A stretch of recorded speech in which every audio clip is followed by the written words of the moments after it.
మన ఇంట్లో 5 మొక్కల్ని కనుక పెంచుకుంటే అష్టైశ్వర్యాలు భోగభాగ్యాలు మీ ఇంటికి బారులు తీరతాయి అని పెద్దలు చెప్తూ ఉంటారు. ఆ 5 మొక్కలు ఏమిటనేది ఇప్పుడు తెలుసుకుందాం. మొదటి మొక్క ప్రతి ఇంట్లోనూ ఉండవలసినటువంటి తులసి మొక్క. అది కృష్ణ తులసి కానీ లక్ష్మీ తులసి కానీ లేదా రెండుగా కలిసి కానీ ఇంట్లో పెంచుకోవచ్చు. రెండవ మొక్క బిల్వ వృక్షం, మారేడు మొక్క. ఆ మారేడు మొక్కను మీరు ఒక కుండీలో పెట్టుకోవచ్చు. మంచి స్థలం ఉంటే కనుక చక్కగా నేలలో కూడా పాతి పెట్టుకోవచ్చు. అది సాక్షాత్తు శివస్వరూపము, లక్ష్మీ స్వరూపం.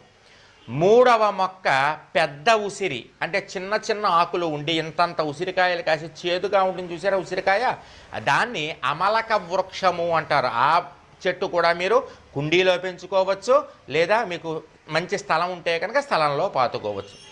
ఇక 4వ చెట్టు మీరు పెంచుకోవాల్సింది ఏమిటయ్యా అంటే అరటి చెట్టు. ఏ ఇంట్లో అరటి చెట్టు ఉంటుంది